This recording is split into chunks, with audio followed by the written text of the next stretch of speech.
Assalamualaikum warahmatullahi wabarakatuh.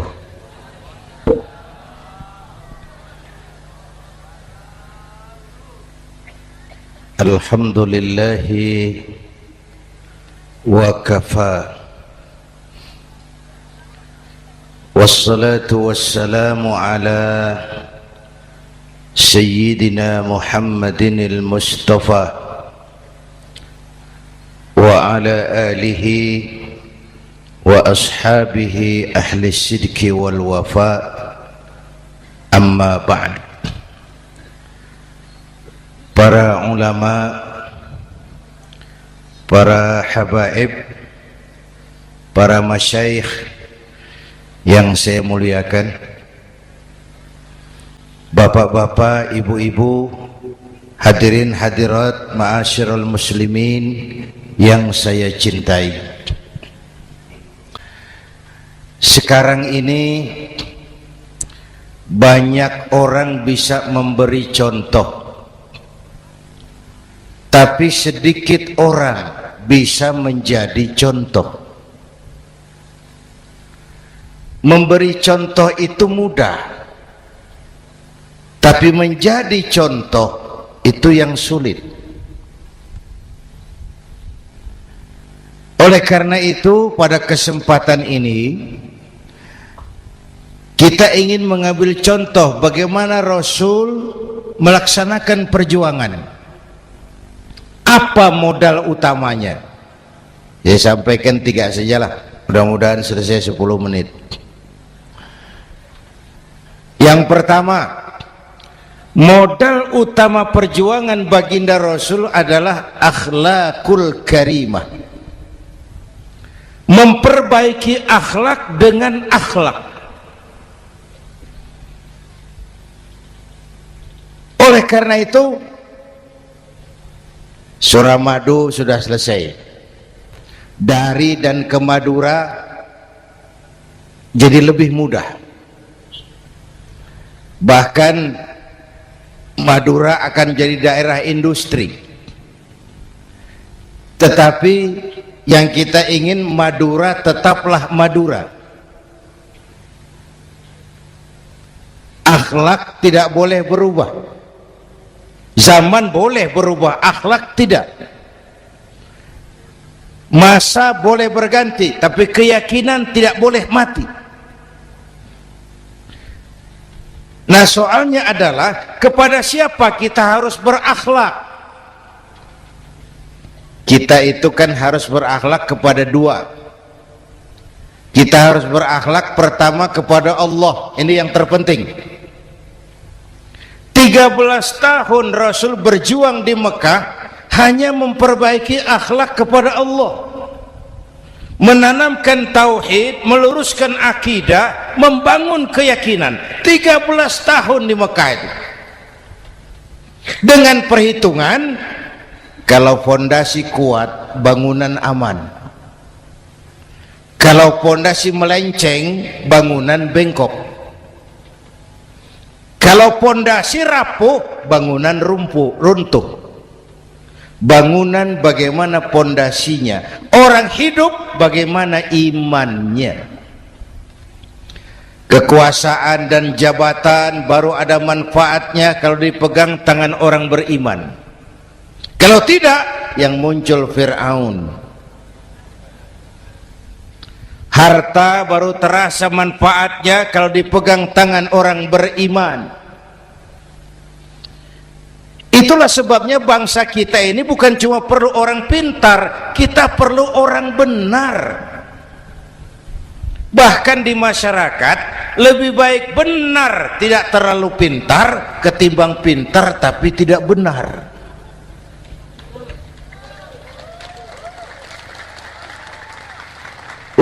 Kalau sudah pintar tidak benar, rusak rakyat itu, Pak. Disuruh ngurus beras malah nimbun beras. Ya, disuruh ngurus laut jadi bajak laut. Disuruh ngurus hukum, bikin hukum seperti pisau, tajam ke bawah, tumpul ke atas. Kalau yang kecil salah, hukum cepat-cepat ditegakkan. Yang besar salah, diam pura-pura tidak mengerti. Itu yang melukai rasa keadilan.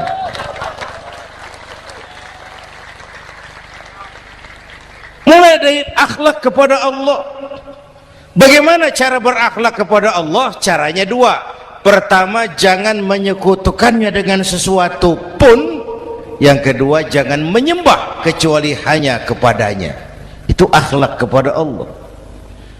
Konsisten, disiplin. Saya bersaksi tiada Tuhan selain Allah, maka saya tidak akan menyembah kecuali hanya kepada Allah. Saya tidak akan takut kecuali hanya kepada Allah. Saya tidak akan minta tolong kecuali hanya kepada Allah. Saya tidak akan melarikan persoalan kecuali hanya kepada Allah. Saya bersaksi Nabi Muhammad utusan Allah, Nabi terakhir. Tidak ada Nabi sesudah Nabi Muhammad. Harga mati, titik. Disiplin. Ada yang mengaku jadi Nabi, wajib tidak percaya. Disiplin. Sekarang ini kan bangsa kita disiplinnya lemah.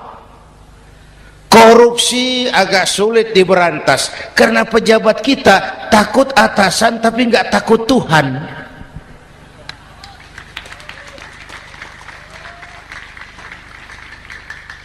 Itu sama dengan anak muda naik sepeda motor ngebut, lampu merah jalan terus, di stop sama polisi. Prit, iya pak. Minggir, siap. SIM, ada pak. SNK, ada pak. Tahu kau lampunya merah? Tahu pak. Kenapa lewat terus? Saya nggak tahu, ada bapak. Itu disiplin kita. Tenang bener jawabnya, kayak orang nggak salah itu.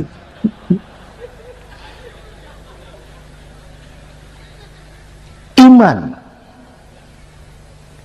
Apalagi belakangan ini, saya sering bilang gini pak, ini humor tapi agak tasawuf. Orang yang paling tenang hidupnya itu tukang parkir. Coba lihat tukang parkir, walaupun mobil banyak, mereknya bagus-bagus, tidak pernah sombong. Tenang ini, tenang. Nanti mobil pergi satu demi satu, habis sama sekali, dia tidak sedih. Tenang. Mobil banyak tidak sombong, mobil habis tidak sedih. Apa rahasianya? Ternyata, nih tasawufnya di sini. Tukang parkir tidak merasa memiliki, tapi merasa dititipi. Wah, itu. Siapa saja yang merasa memiliki, bersiaplah kehilangan, dan itu menyakitkan. Tapi kalau merasa dititipi, jabatan, harta, anak, istri, semua titipan, hiduplah seperti tukang parkir. Pertama, titipan tidak boleh bikin kita sombong. Dititipi kok sombong, tidak pantas ya. Pak Zainuddin titip mobil ya, silakan. Yang punya mobil pergi, saya peteteng. Tidak pantas dititipi kok sombong. Ada orang dititipi jabatan oleh Allah sombong, dititipi sombong. Ada enggak pejabat sombong? Ada, namanya Fir'aun. Itu pejabat-pejabat sombong anak buah Fir'aun semua.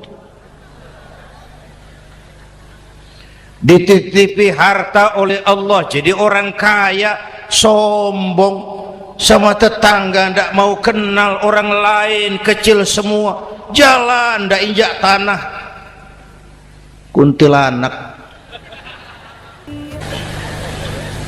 Yang kedua penting, titipan harus dijaga baik-baik. Kalau tidak, yang nitip marah. Yang nitip marah. Pak, titip sepeda motor, silakan. Waktu diambil sepeda motor, kaca spion pecah, knalpot hilang, bemper hancur. Marah enggak yang nitip?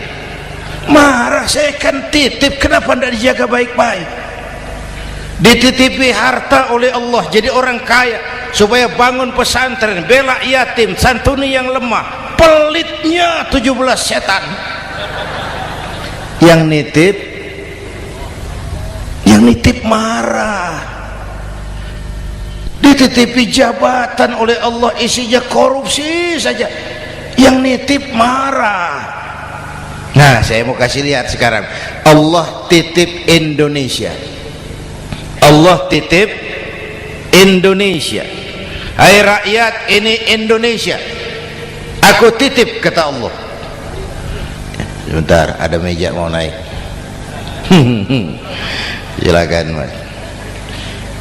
Iklan. Ya, terima kasih. Jangan disangka kalau disediakan air teh pidatonya jadi lama. Dekorasi ini kok. Sampai mana tadi? Hai rakyat, ini Indonesia, aku titip, kata Allah. Ini negara besar dan kaya.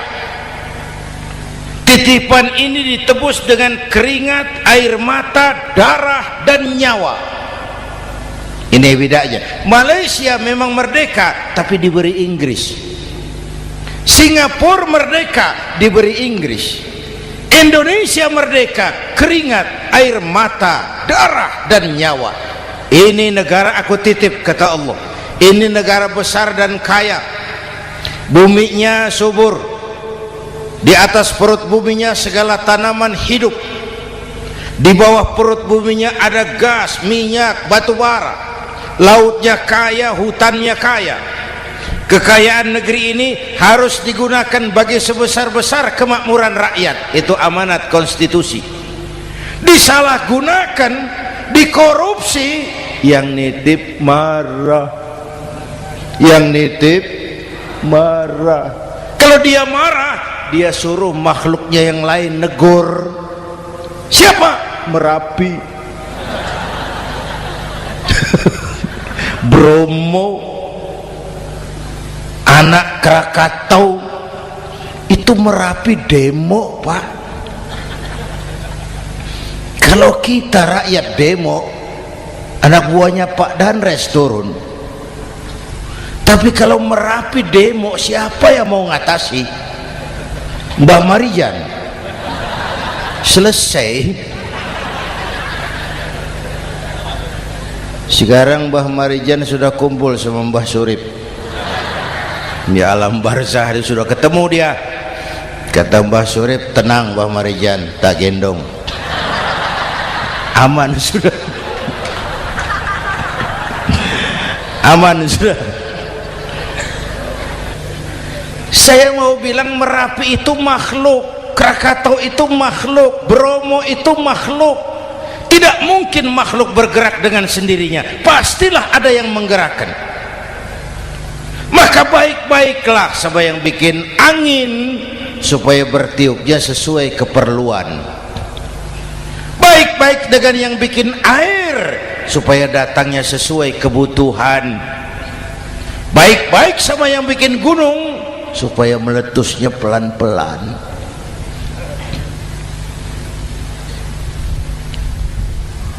Bapak Ibu hadirin yang saya hormati, menjaga titipan.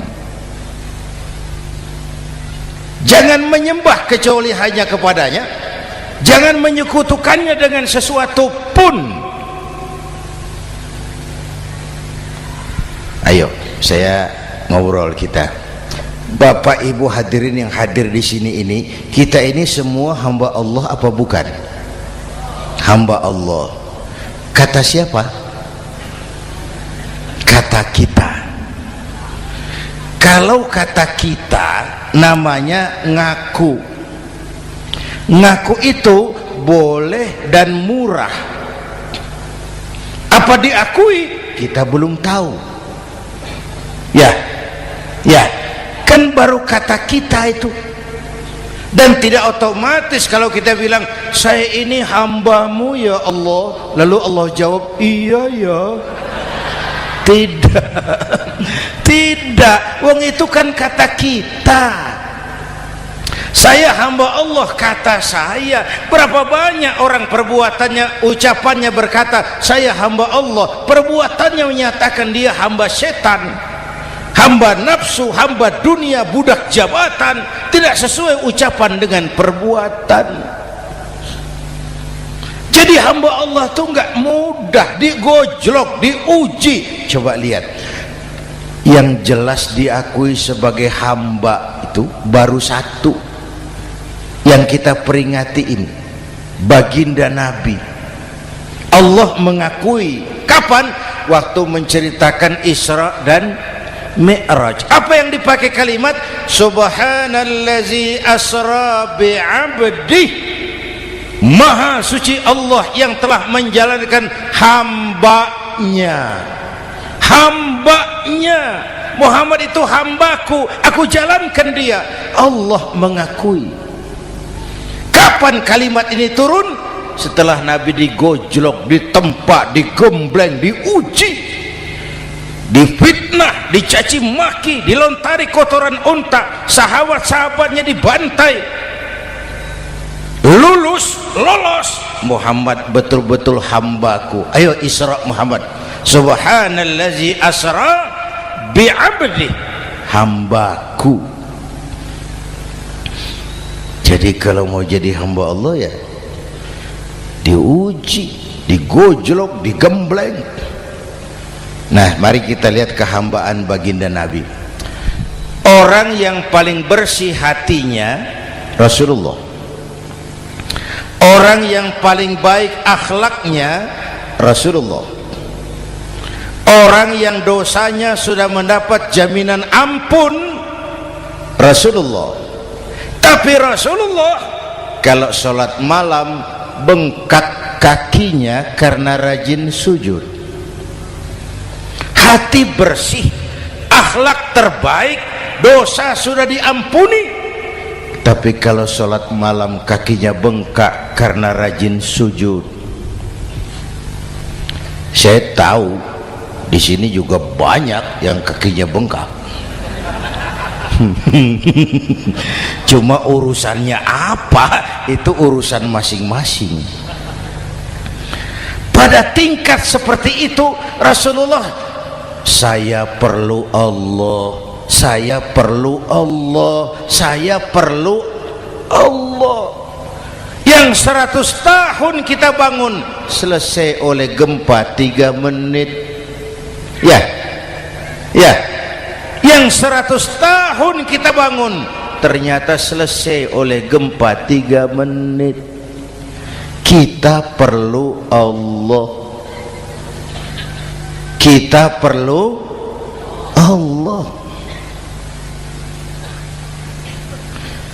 Makanya musibah itu kan kalau menimpa orang baik-baik namanya ujian. Kalau menimpa orang setengah baik itu paru-paru yang bikin malaikat bingung. Sholat rajin, maksiat tekun, baca Quran mau, fitnah orang hobi, ngaji nyolong jalan terus. Untung di sini nggak ada yang begitu. Di Jakarta banyak. Di sini insya Allah sama. Jakarta. Orang separuh-separuh seperti itu kalau dapat musibah itu namanya teguran, bukan ujian. Kenapa ditegur? Lalai. Nah, kalau orang jahat dapat musibah itu namanya persekot. Uang muka tanda jadi. Kontannya nanti di akhirat. Kalau diuji bukan saja harus sabar tapi harus lulus. Kalau ditegur introspeksi, perbaiki yang kurang, kurangi yang memang berlebihan. Bertali-tali, bersambung-sambung musibah ini. Dan musibah kalau datang tidak pernah memilih, tidak pernah memilih. Bapak Ibu hadirin yang saya muliakan, jadi mari yang pertama jaga akhlak kita kepada Allah. Jangan menyekutukannya dengan sesuatu pun, jangan menyembah kecuali hanya kepadanya. Sekarang kan musim entertain, orang pandai membangun pencitraan, orang pinter bikin bungkusan. Sekarang ini kiai sama dukun tipis bedanya. Bener Pak, pemburu hantu pakai sorban, pakai gamis, nanti kiai pakai helm. Atribut sudah kacau sekarang ini, siapa pakai apa, siapa mau jadi apa, ndak jelas. Sementara masyarakat kita memang agak kutil, kurang teliti, cepat heran, gampang kagum. Pernah terjadi suatu saat tabrakan di jalan, keras sekali, korban jatuh berlumur darah, dikerubungi orang banyak. Datang wartawan mau ambil gambar dari dekat, sulit, banyak sekali orang ngerubung. Dia cari akal, tolong saya dikasih jalan ke dekat korban. Orang menoleh semua. Saudara siapa? Saya bapaknya korban, katanya. Dia mengaku bapaknya korban. Ya orang minggir semua. Minggir, ada bapaknya korban. Orang minggir semua, dia maju ke depan korban. Sampai di depan korban pucat mukanya itu wartawan. Kenapa? Yang ketabrak anak monyet, Pak. Dia sudah ngaku bapaknya korban.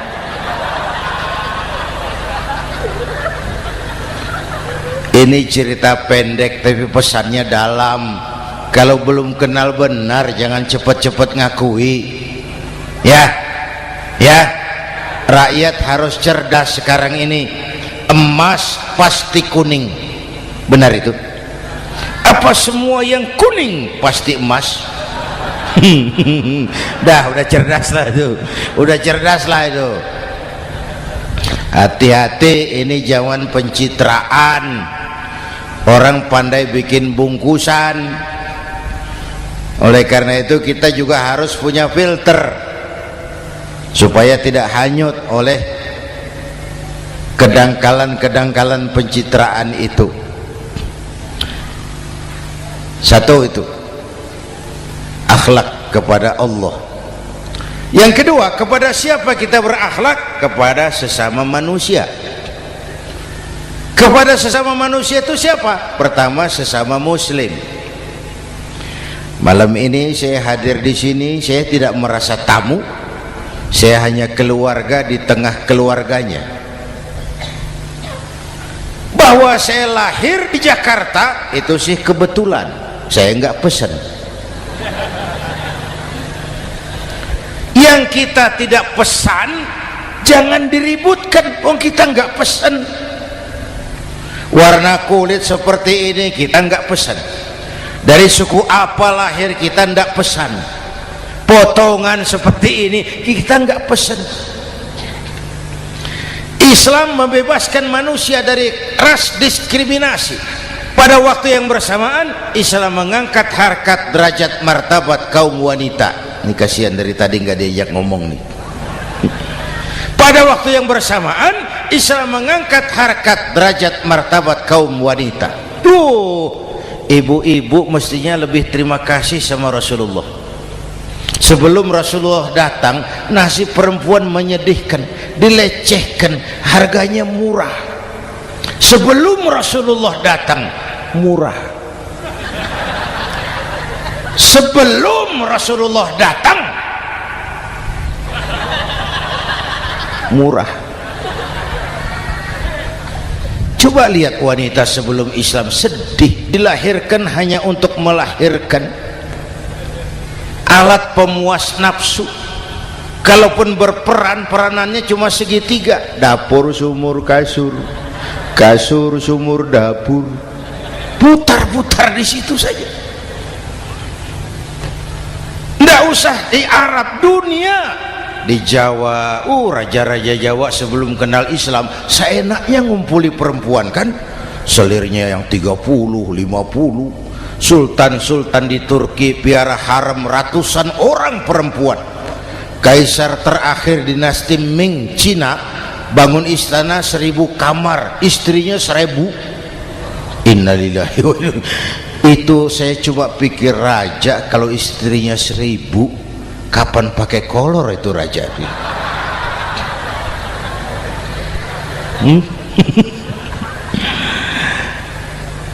Rasulullah datang terenyuh, an-nisa imadul bilad, perempuan jangan diperlakukan begitu, perempuan tiang negara, kalau baik perempuan baik negara, kalau rusak perempuan hancur negara. Waktu ditanya, ya Rasul, siapa yang paling harus saya taati di dunia? Ibumu. Setelah itu siapa lagi? Ibumu. Setelah itu siapa lagi? Ibumu. Setelah itu siapa lagi? Bapakmu. Menghargai perempuan, ibumu, ibumu, ibumu, bapakmu. Ibu 3 kali disebut, bapak 1 kali, ibu 3 kali, bapak 1 kali, ibu 3, bapak 1, 1 bapak. Gimana sih ngitungnya jadi kerok begini? Salah ngitungnya, salah.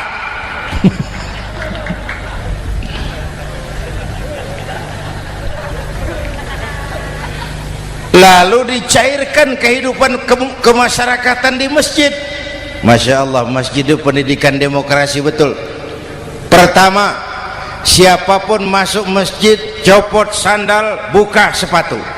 Benar itu? Ini masyarakat yang mau kita bangun. Tidak ada warga negara kelas 1, semua sama. Lurah masuk masjid buka sepatu, rah. Camat masuk masjid buka sepatu, mat. Gubernur masuk masjid buka sepatu, Nur. Nikmatnya masyarakat masjid, nikmatnya masyarakat masjid. Coba binatang saja harganya tidak sama toh. Sapi yang mahal yang gemuk, betul, karena harga sapi pada dagingnya. Makin gemuk sapi makin mahal harganya. Tapi ada burung perkutut lebih mahal dari sapi, padahal dagingnya sedikit, betul. Kenapa harganya lebih mahal dari sapi? Harga perkutut suaranya. Di mana harga manusia yang paling gemuk? Silahkan bersaing dengan sapi. Maaf.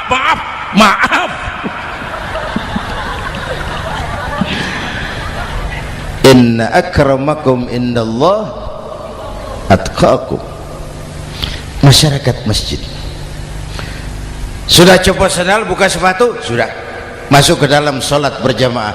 Kalau sudah ke dalam sholat berjamaah, tidak pernah kita usil dari mana orang datang, yang penting kemana dia menghadap. Itu masyarakat masjid. Dari mana kamu? Dari kidul, Pak, madhab ngulon. Kamu dari mana? Dari lor, Pak, madhab ngulon. Kamu dari mana? Dari kulon, madhab ngulon juga. Ini kan konsep bineka tunggal ika. Dari manapun orang datang, apapun warna kulitnya, dari suku apapun ia dilahirkan, kalau akidahnya sama, itu saudara kita. Lalu sholat berjamaah, apa itu? Hidup bermasyarakat, berbangsa dan bernegara. Harus ada imam, harus ada makmum. Kenapa? Ini saya harus agak hati-hati, pakai sarung angin ini. Apa tadi ngomong apa saya? Sholat berjamaah, bermasyarakat, berbangsa dan bernegara. Ada imam, ada makmum. Siapa makmum? Kita ini rakyat. Siapa imam? Para pemimpin negara. Apa bedanya? Imam harus dipilih, makmum nggak usah. Coba baca kitab fikih yang setebal apapun, tidak ada bab pemilihan makmum. Nggak usah makmum, nggak usah dipilih. Orang buta boleh jadi makmum, orang bisu boleh jadi makmum, tukang mabuk boleh jadi makmum, tapi tidak tiap orang boleh jadi imam. Imam harus dipilih.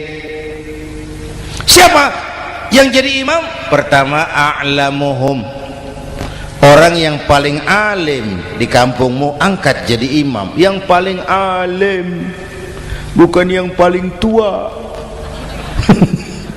Yang paling alim, tahu urusan, punya konsep, punya visi dan misi, mengerti negara ini mesti dibawa kemana, jalan keluarnya apa, angkat jadi imam. Pak, ada dua orang Pak, alimnya sama, yang mana yang dipilih? Kalau ada dua orang alimnya sama, kata Nabi, afsahuhum, yang lebih fasih lidahnya. Apa artinya fasih? Nyambung sama rakyat, tahu apa yang dimaui rakyat, nyambung. Tidak sah orang fasih bermakmum kepada imam cedal.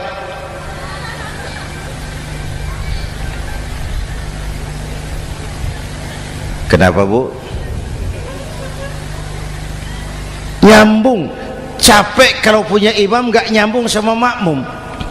Makanya kalau sudah jadi imam, pesan Nabi apa? Idza amma ahadukumun nasa falyukhaffif. Kalau kamu jadi imam, ringankan solat kamu, jangan terlalu panjang. Itu makmum tidak sama kekuatannya. Ada yang tua renta, diri saja sudah gemetar. Ada makmum yang punya darah tinggi, kalau sujud lama kepalanya sakit. Ada makmum yang sudah janji habis solat mau terima uang. Jangan kalau sudah jadi imam di kota, sholat isya berjamaah, rakaat pertama selesai Fatihah, Yasin, bubar makmum itu. Jadi imam jangan terlalu lama, kayak Husni Mubarak tuh, kelamaan jadi imam, 30 tahun, rakyat capek.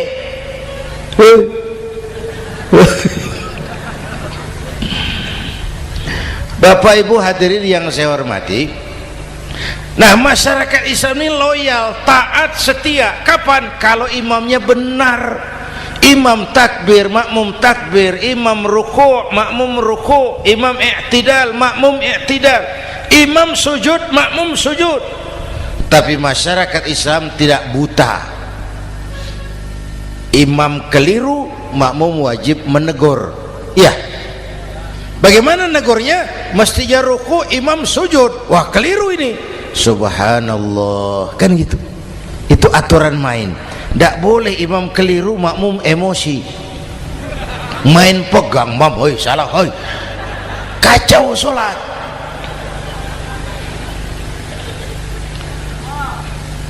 Imam buang angin, apa makmum lalu berkata, demi kesetiaan saya kepada imam, imam buang angin, saya lebih keras lagi. Goblok. Iyyaka na'budu wa iyyaka nasta'in. Sampai situ imam buang angin, minggir.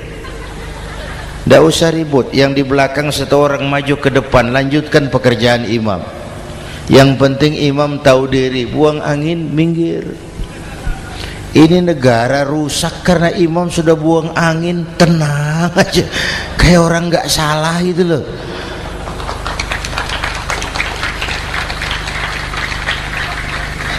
Selesai sholat dikasih tahu, imam tadi buang angin ya sedikit. Apa kalau nggak sedikit lalu nggak rusak sholat itu? Nah, dalam berjaga akhlak kepada sesama, ayo kita jaga kesatuan, persatuan, kerukunan, kekompakan. Ini pesantren Raudhatul Muta'allimin Al-Aziziyah, ini aset kita. Keberadaannya, pengembangannya, kelangsungannya, bukan sekedar tanggung jawab pengurusnya, tanggung jawab kita sesuai dengan bidang dan kemampuan masing-masing. Yang punya jabatan bantu dengan wewenangnya, yang punya harta bantu dengan uangnya, yang punya tenaga bantu dengan tenaganya. Yang bisa doa bantu dengan doanya, yang tidak bisa apa-apa bantu dengan diam. Diam saja lumayan loh itu membantu. Bapak Ibu hadirin yang saya hormati, saya ingat almarhum Panglima Besar Sudirman pernah bilang, kamu itu kalau mau menang harus kuat, kalau mau kuat harus bersatu, kalau mau bersatu hidupkan semangat silaturahmi. Mau menang harus kuat, mau kuat harus bersatu, mau bersatu hidupkan silaturahmi. Bapak Ibu hadirin, rukun antar umat seagama. Beda pendapat boleh, marah jangan.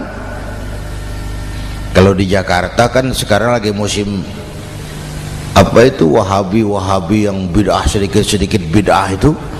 Saya sih bilang yang suka tahlil bagus, terusin. Yang nggak suka tahlil nggak apa-apa, tapi jangan mencaci maki yang suka tahlil. Orang yang mabuk masih banyak kok yang tahlil dicaci maki. Kita ini seperti orang kurang kerjaan. Waktu guru saya Hadratul Mukarram Ki Haji Dr. Idham Khalid wafat, saya ajak orang baca Fatihah. Selesai, saya lagi duduk di belakang, seorang pengusaha nemui saya, Kiai, kenapa? Saya coba ingin kepastian. Apa? Orang yang sudah mati dibacakan Fatihah itu apa pahalanya sampai? Saya bilang gini, Mas, kamu kalau nggak percaya mati aja dulu. Saya bacain Fatihah, tunggu di sono. Kalau nggak nyampe balik lagi nggak apa-apa.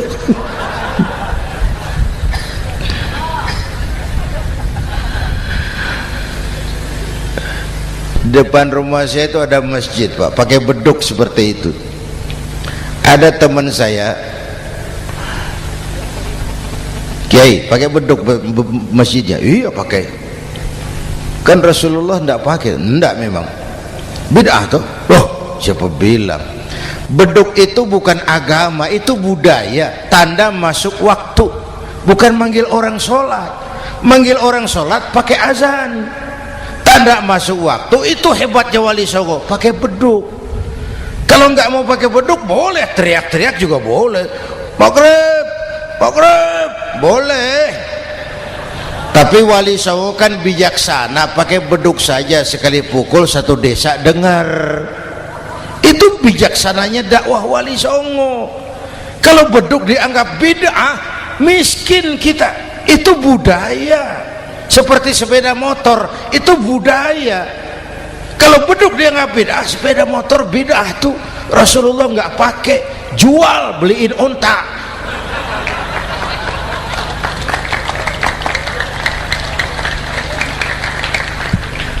Ayo cari persamaan, jangan memperbesar perbedaan. Hormati pendapat orang kalau pendapat kita juga ingin dihormati. Kasus Ahmadiyah meledak lagi di Cikesik, Banten. Lalu pendekar-pendekar HAM menganggap itu tirani, mengganggu kebebasan beragama. Dia lupa bahwa Ahmadiyah masalahnya bukan kebebasan beragama, tapi penodaan terhadap agama. Kalau kebebasan beragama sih umat Islam welcome. Orang mau Hindu, mau Buddha, mau Kristen bebas memilih agamanya masing-masing.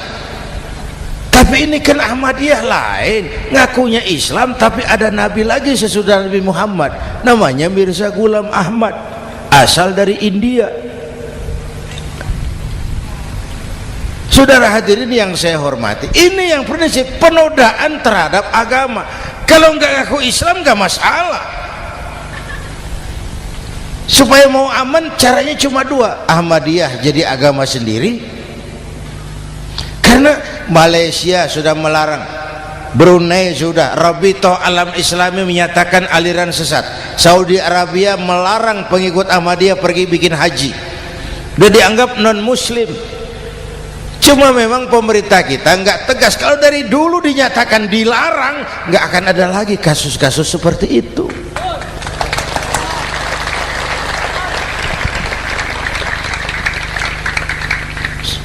Nah, selain itu kita umat juga harus disiplin. Coba sudah berapa banyak nabi bermunculan di Indonesia. Dan Indonesia ini saya heran, Indonesia ini pasar bagus, Pak. Kalau ada nabi, ada aja pengikutnya, saya heran tuh. Indonesia ini pasar bagus. Ada Ahmad Musaddiq Al-Qiyadah, jadi nabi. Konsultan bulu tangkis jadi nabi. Dapat wahyunya di Bogor, ditangkap polisi 4 tahun. Muncul lagi di Bandung, namanya Sayuti, tukang cukur, ngaku dapat wahyu jadi nabi, ditangkap polisi lagi 2 tahun. Di Malang Ustadz Roy, ya sebenarnya petinju, dia masuk Islam, mu'alaf, belajar Islam tidak pakai guru, diutak-atik ayat Quran. Sholat kita harus mengerti artinya, maka sholat boleh pakai bahasa masing-masing. Ramai masjid. 2 tahun penjara. Di Jakarta muncul lagi Lia Edan, ngaku Jibril, ditangkap juga oleh polisi. Kita salut sama polisi kita lah, bukan cuma teroris, Jibril ditangkap Pak Kapolres. Saya bilang sama teman-teman polisi, untung dia ngaku Jibril, Pak. Coba kalau dia ngaku Israel, lebih gawat itu.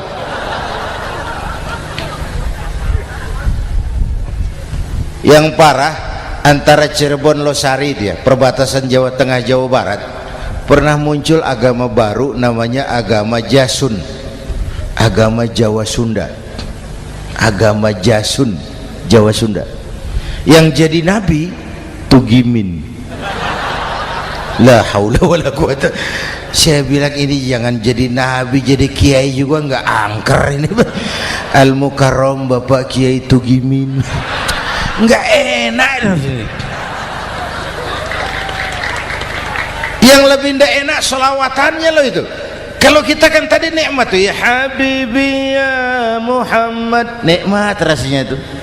Coba ganti sama yang tadi, wah enggak, ya Habibi ya Tugimin, enggak enak itu, Pak. Jadi umat Islam itu sangat menghormati orang lain agama. Soal agama orang lain, lakum dinukum, awas hati-hati kalimatnya. Kita menghormati orang lain agama. Soal agama orang lain, lakum dinukum.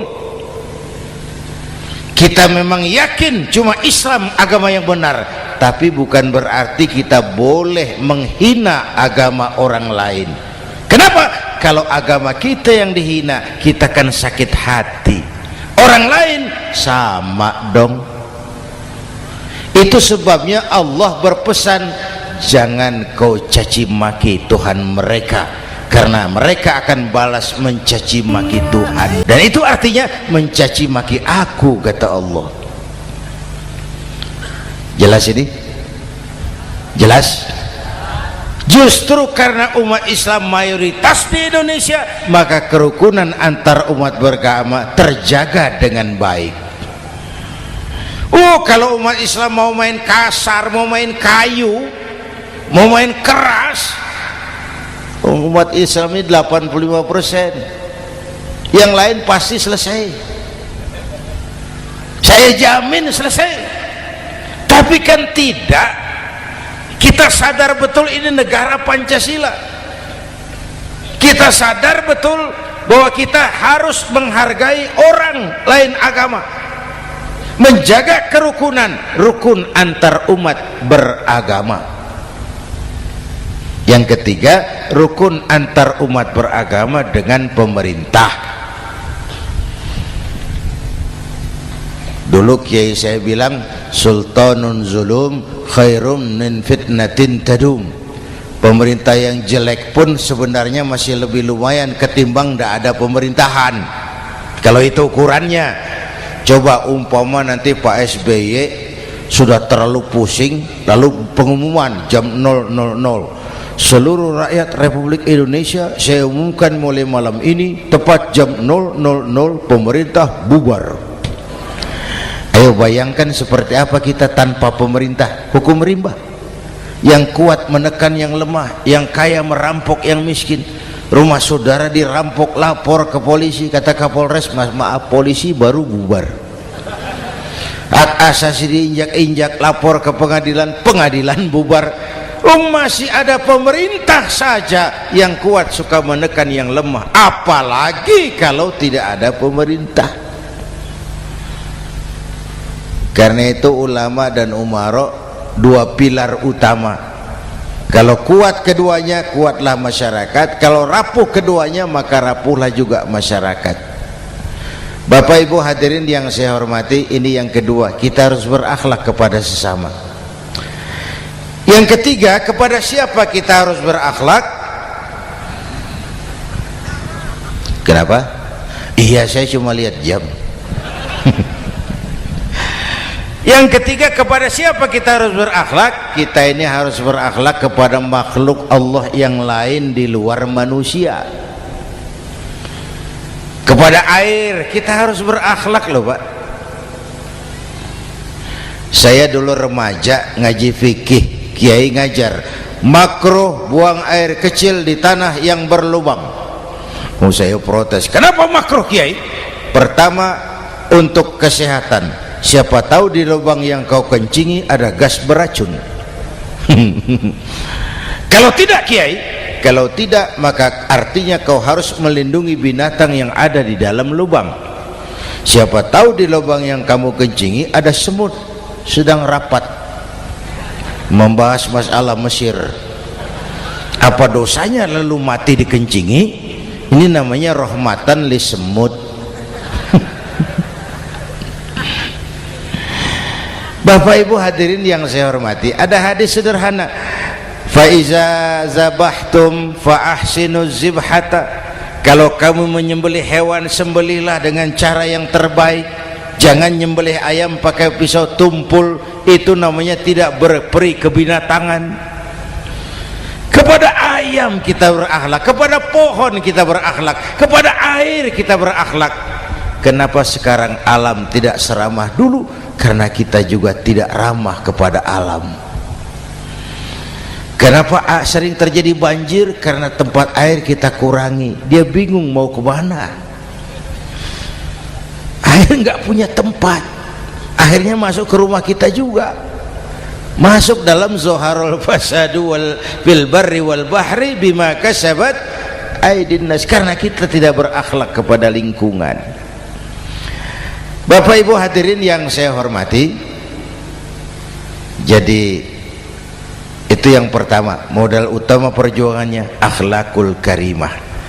Mau sukses, utamakan akhlak. Industrialisasi boleh terjadi di Madura, jalan berhotmik licin, oke, listrik masuk desa, alhamdulillah, tapi akhlak jangan berubah, akidah jangan goyah.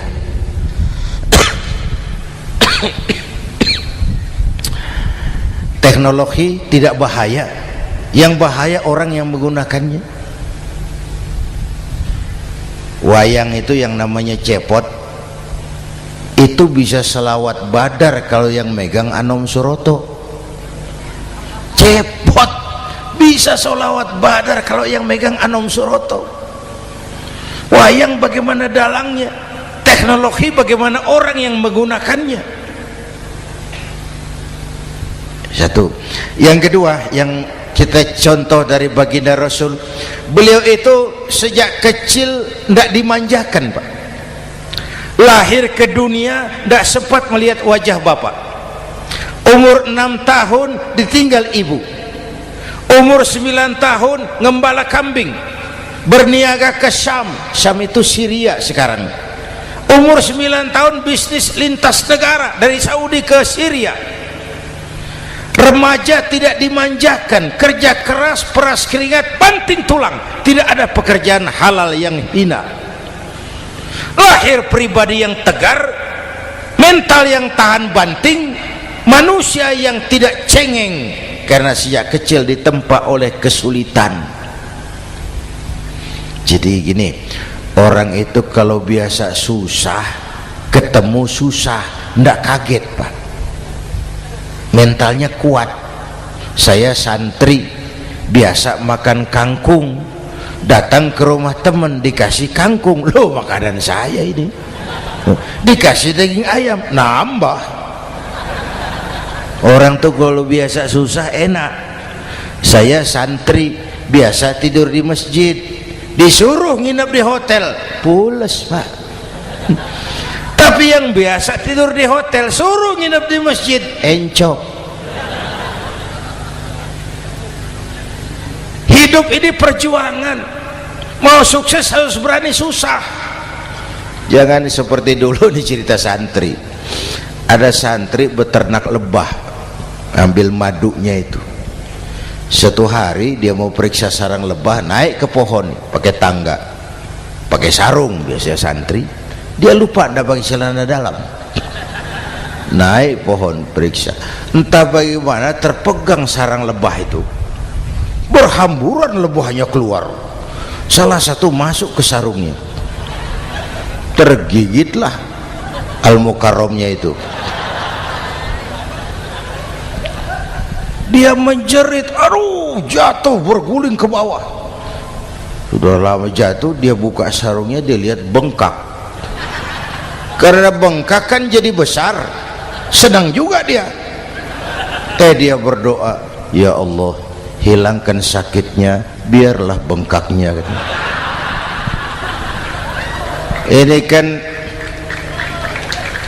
Ini doa orang nggak konsekuen. Bengkak dan sakit itu paket. Mau bengkak ya harus berani sakit. Masa sakitnya bengkaknya mau, sakitnya nggak mau. Itu satu tuh. Yang kedua, kita ini sering kalau punya cita-cita sering seperti rapat tikus. Satu hari sekelompok tikus rapat paripurna tikus untuk mengantisipasi bahaya kucing. Bagaimana supaya kucing itu jangan lagi mengganggu kita.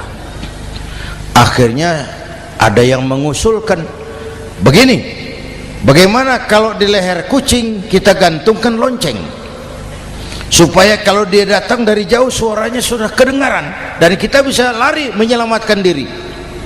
Wah, cerdas dia. Setuju semua. Setuju, bagus. Nah, oke.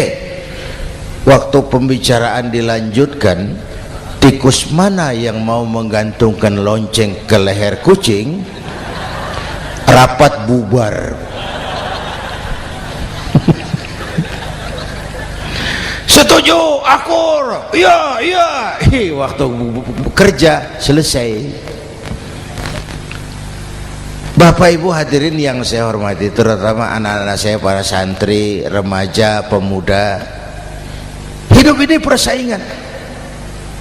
Bapakmu tamat SD, nak, kau sarjana. Bapakmu cuma jadi RT, nak, kau camat. Bapakmu tukang tabal ban, kau harus punya pabrik ban. Anak saya pertama dulu, saya titip mondok di Tebu Ireng. Tahun pertama pulang saya kontrol, sini kau, apa hasilmu setahun di pesantren? Dia sodorkan saya sebuah piagam penghargaan juara lomba pidato di pondoknya. Saya heran, ini anak di rumah jarang ngomong, kok bisa jadi juara pidato? Saya tanya, kamu bisa pidato, apa yang dipidatoin? Dia bilang, kan kaset ayah dihafalin gitu. Ya saya ketawa juga, waktu itu dia masih anak-anak. Baiklah, tapi apa cita-citamu? Saya kepengen seperti ayah. Wah, kau ini salah. Kalau aku ayahmu di matamu menurutmu hebat, mestinya kau 10, 100, 1000 kali lebih hebat dari orang-orang yang kau anggap hebat. Karena tantanganmu akan lebih berat dari tantangan yang aku hadapi sekarang. Kalau kau sama dengan aku, kau ditinggalkan zaman karena kau tidak mampu menjawab tantangan zamanmu. Bapak Ibu hadirin yang saya hormati, persaingan tajam, tantangan makin berat. Oleh karena itu diperlukan semangat yang dicontohkan Nabi. Kerja keras, peras keringat, banting tulang. Tidak ada pekerjaan halal yang hina. Sejak kecil ditempa oleh kesulitan. Asal jangan seperti saya tadi ngobrol sama teman-teman, sekarang ini di negara kita banyak politisi miskin negarawan. Pejabat-pejabat kadang-kadang kalau ngelihat rakyat tuh komentarnya nggak berpihak kepada rakyat. Saya ingat waktu Mentawai dihantam gempa, Nias hancur, infrastruktur hancur, rumah rakyat luluh lantak.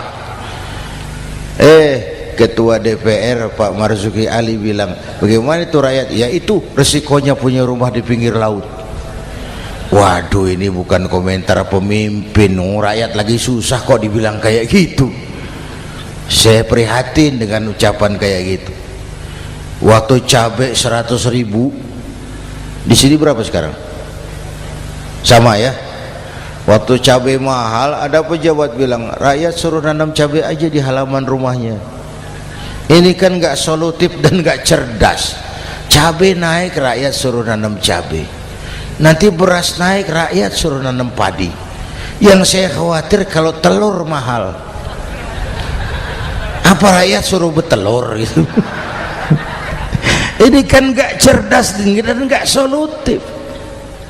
Bapak Ibu hadirin yang saya hormati, apalagi tadi sudah saya bilang di awal, kita ini bangsa yang ditempa oleh kesulitan. Mau merdeka saja dengan keringat, air mata, darah dan nyawa. Kita tidak boleh cengeng menghadapi kesulitan ini.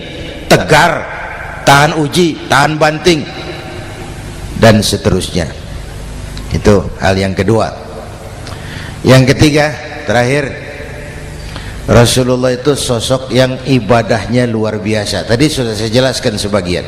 Ibadahnya luar biasa. Ayo kita bantu keamanan negeri kita ini. Dengan apa? Istighfar. Wa ma kana Allahu mu'adzibahum wa hum yastaghfirun. Allah tidak akan turunkan bencana selagi di tengah mereka masih banyak orang-orang yang istighfar.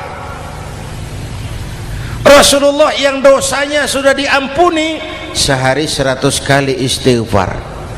Ayo kita ngobrol ini. Pak,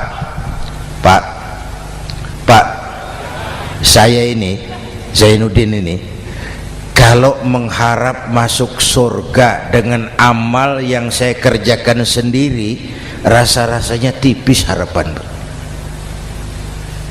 Bener. Sholat saya berapa banyak saya tahu, sedekah saya berapa duit saya tahu, dosa saya berapa banyak saya tahu. Lalu saya baca sejarah, Nabi Adam dosanya 1, makan buah khuldi, dikeluarkan dari surga.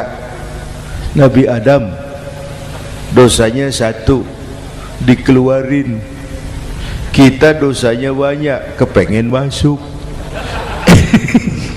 Ini enggak nyambung ini. Nabi Adam dosanya 1, dikeluarin dari surga.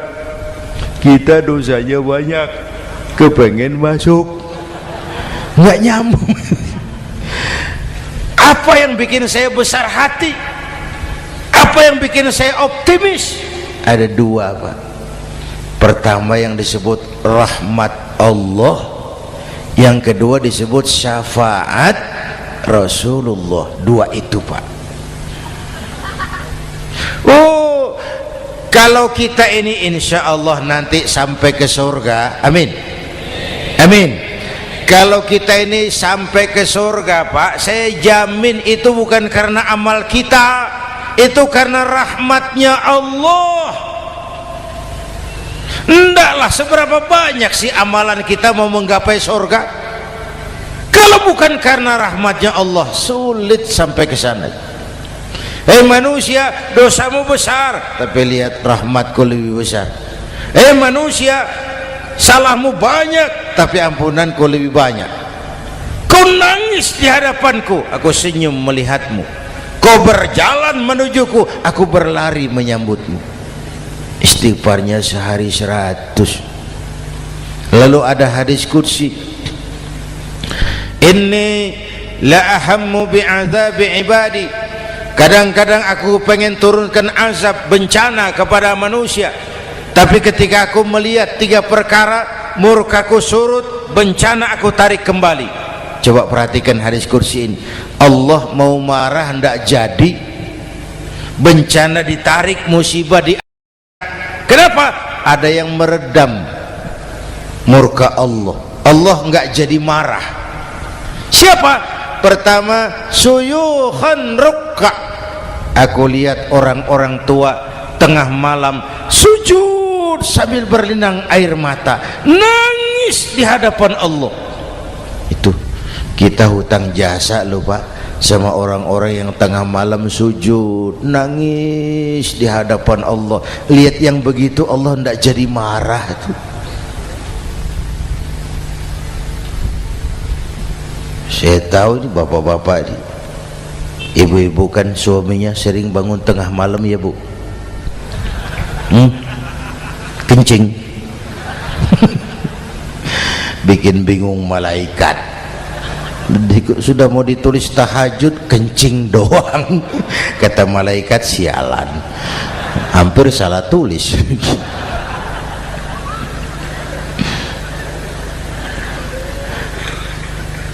Aku lihat orang tua tengah malam sujud sambil berlinang air mata. Lalu aku lihat bayi-bayi tanpa dosa masih menyusu, sibyanan rudda. Bayi-bayi tanpa dosa masih menyusu, suci bersih, belum ternoda. Wa bahaiman rudda. Dan aku lihat binatang ternak melata mencari makan, kambing mudah cari rumput, alam terjaga keasriannya. Bagaimana bencana enggak mau nambah? Kita mengamalkan hadisnya juga terbalik. Yang diminta itu orang tua tengah malam sujud, bayi tanpa dosa nyusu. Sekarang bayi tanpa dosa dibuang ke tempat sampah gara-gara orang tua tengah malam nyusu. Terbalik namanya. Yang diminta itu orang tua tengah malam sujud, bayi tanpa dosa nyusu. Ini bayi tanpa dosa dibuang ke tempat sampah gara-gara orang tua tengah malam.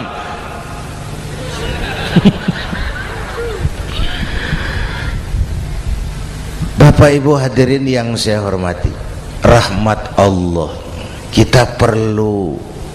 Yang kedua, syafaat Rasulullah. Mari saya cerita syafaat sedikit. Ini sudah jam 00:05 ya. Ini kalau hitungan Indonesia ini sudah ganti hari, Pak. Jadi inilah ceramah terpanjang di dunia. Bayangkan saya pidato dari hari Selasa sampai hari Rabu.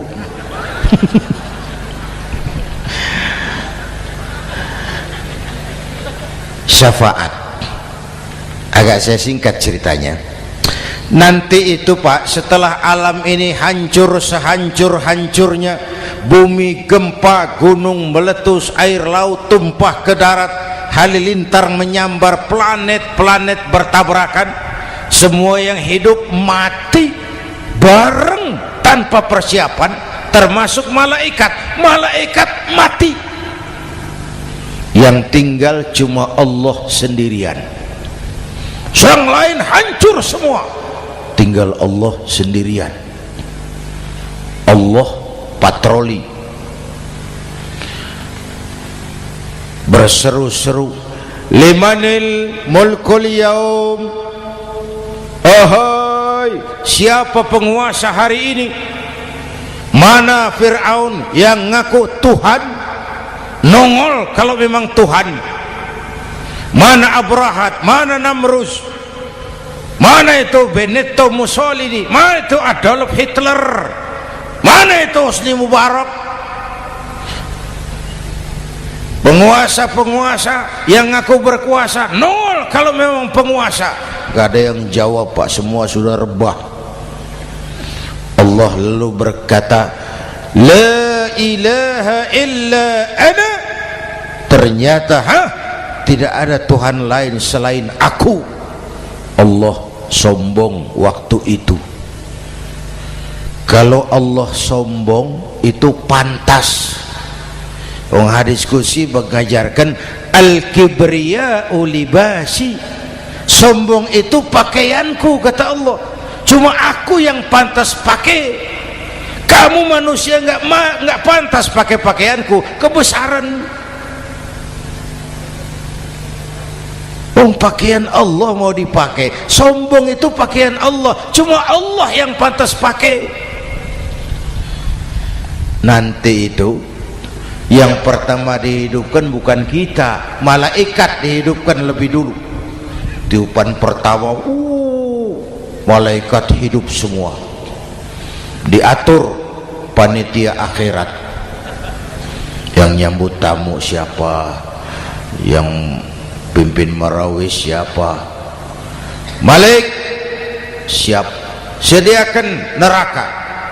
Aku mau bakar itu bajingan tengik yang waktu di dunia nggak mau sujud, jauh dari ulama, tinggal di masyarakat jadi biang kerok, sama yatim kejam. Sediakan neraka. Baik. Ridwan, iya, sediakan surga. Aku mau balas hamba-hambaku yang waktu di dunia rajin sujud, dekat dan cinta kepada ulama, santun kepada yatim, suka menolong orang yang memerlukan pertolongan. Baik. Jibril, Mikail, iya, ke surga. Untuk apa ya Rabb? Ambil kendaraan bernama Buraq, turun ke alam, cari di mana kubur kekasihku Muhammad, bangunkan dari kuburnya, bawa ke surga. Turun Jibril dan Mikail, cari kubur Nabi. Wong alam sudah hancur-hancuran, jangan cari kuburan, cari bangkalan aja nggak ketemu. Bingung dua-dua. Jibril, sebelah mana kubur Nabi? Nggak tahu Mikail. Lalu dua-duanya sujud mohon pertolongan Allah. Dengan izin Allah terbuka kubur Nabi. Allahumma sholli alaihi wa ala alihi.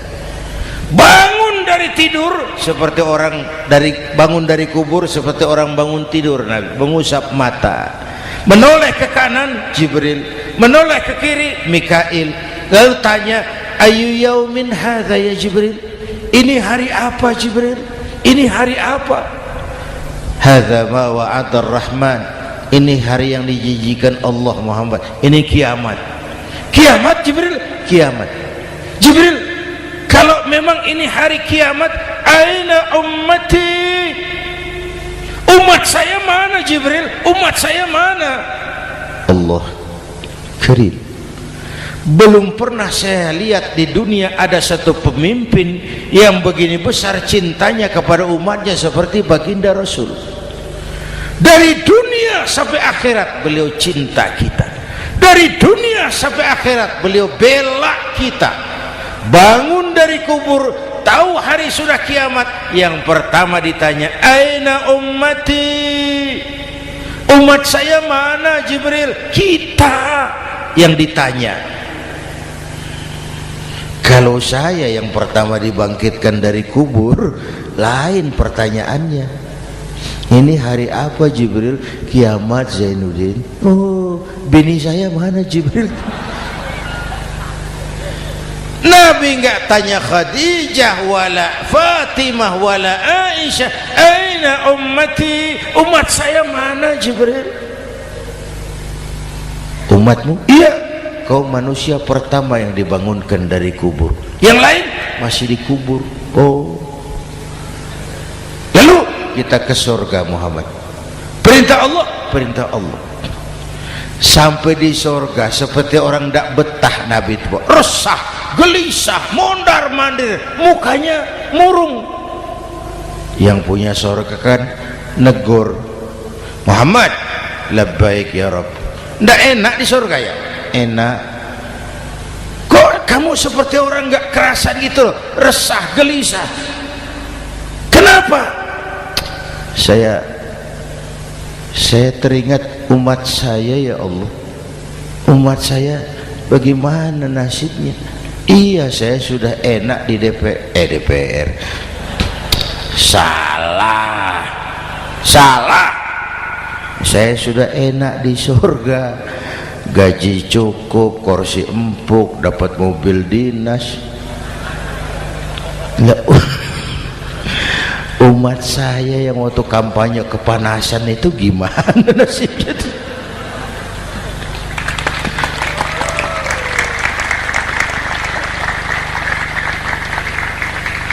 Makanya dulu di Senayan, di depan kantor DPR tuh banyak tukang kaca jualan di situ.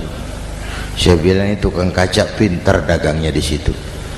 Pas, maksudnya supaya yang mau berkantor di situ ngaca dulu. Ya, wakil lurah pasti tidak lebih tinggi dari lurahnya. Wakil camat tidak lebih tinggi dari camatnya.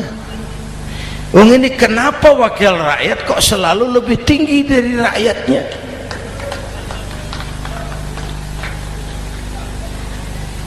Kan yang memberikan mandat kita rakyat. Kemerdekaan bertujuan mengantarkan rakyat ke gerbang kesejahteraan. Lalu rakyat mempercayai tugas itu kepada pemerintah dan wakilnya di DPR. Saya percayakan kamu mengantarkan rakyat ke gerbang kesejahteraan. Itu amanat Undang-Undang Dasar. Biasanya yang diantarkan sampainya lebih dulu. Biasanya yang diantar sampai lebih dulu, yang mengantar nyusul, namanya ngantar belakangan. Ini lebih cepat wakil rakyatnya makmur daripada rakyatnya. Yang mau nganter makmurnya lebih dulu dari yang mau diantar. Yang diantar kelelerahan di jalanan, yang mengantar udah sampai. Jadi bagaimana Muhammad? Saya minta izin mau keluar, tengok saya punya umat. Oke, saya potong ceritanya. Saat manusia dibangkitkan dari kuburnya masing-masing, Masya Allah, Masya Allah, saya nggak sanggup bayangkan jumlah manusia yang hidup di muka bumi sekarang kan 6 miliar. Cina berdua, India 2,5 miliar. Cina 1,5 miliar, India 1 miliar rakyatnya. Berdua sudah 2,5 miliar. Itu kalau kencing bareng banjir besar. Bayangkan manusia dari awal sampai akhir berapa puluh miliar kumpul di padang mahsyar. Subhanallah. Sibuk, panik, bingung mau disidang di hadapan Allah. Sebagian kumpul di pojokan berunding, kita mau disidangi. Terus ayolah kita cari bantuan. Kemana? Adnan Buyung. Begini. Kita ini kan anak cucu Nabi Adam. Pantas dong kita minta tolong sama beliau. Yuk, setuju. Berangkat cari Nabi Adam. Ya Adam, anta abal bashar. Adam, tuan datuknya manusia. Kami cucu kamu, anak turunan kamu mau disidang. Tolong kami Adam, tolong. Kata Nabi Adam, Quraisy mas, rombongan Jawa udah. Aku naik mumet lagi sama Nabi Nuh saja. Nuh bilang tidak bisa, saya juga punya masalah, pernah minta obat ditenggelamkan. Ibrahim barangkali. Semua Nabi hand up, angkat tangan. Dikala itu yauma la yanfa'u malun wala banun, di mana harta tidak ada lagi artinya, anak-anak tak jadi beban, tiap orang sibuk dengan urusannya sendiri-sendiri. Saat itu ada satu pemimpin, Allahumma salli alaihi wa ala alihi, diizinkan Allah. Dikala semua nabi yang lain angkat tangan hand up, beliau malah ummati ana laha, ta'ali ummati, ta'ali ummati, umatku sini, umatku sini. Beliau memanggil-manggil umatnya. Yang bagaimana yang dipanggil? Ada hadis, inna ummati ya'tuna yaumal qiyamah ghurran muhajjalin min atharil wudu. Umatku besok di akhirat datang menghadap Allah dengan muka bersinar-sinar karena sering wudu. Sering wudu kan sering sujud. Masa cuma wudu tapi enggak sujud? Itu nanti ndak usah mengaku Rasul yang panggil, sini umatku. Tapi kalau muka enggak pernah wudu, enggak pernah sujud, merangkak di depan Nabi, saya umatmu ya Rasul. Kata Nabi, umat saya enggak ada yang kumal gini. Dikala itu beliau berkenan memberikan syafaat. Syafaat itu saudara-saudara, saya pakai sarung, sobek sedikit. Syafaat itu nambeli itu loh. Salat saya kurang sedikit, sedekah saya campur riak sedikit, puasa saya tidak ikhlas sedikit, ditutup dengan syafaat. Saya mau dagang, perlu modal 20 juta, saya punya uang 15 juta, yang 5 juta syafaat. Jadi harus ada modal. Kalau sholat tidak pernah, sedekah tidak pernah, lalu syafaatnya dari mana? Yang dapat tambelan itu yang punya sarung bolong, punya sarung sobek, ditambal dengan syafaat. Lah kalau tidak ada sarung, apa yang mau ditambal? Ya. Nah, mudah-mudahan kita semua mendapat rahmat Allah dan mendapat syafaatnya Rasulullah Sallallahu Alaihi Wasallam. Bapak Ibu hadirin, sudah 7:30 lewat 4 jam. Saya pun kangen, tapi hari sudah larut. Insya Allah lain kesempatan kita jumpa lagi. Terima kasih kepada Al-Mukarramun, para ulama, para habaib, pengasuh pesantren Raudhatul Muta'allimin Al-Aziziyah, dan semua yang hadir. Mudah-mudahan yang saya sampaikan ada manfaatnya. Usikum wa iyaya bitaqwallah. Aqulu qawli hadza fa astaghfirullahal azim li wa lakum. Wassalamu alaikum warahmatullahi wabarakatuh.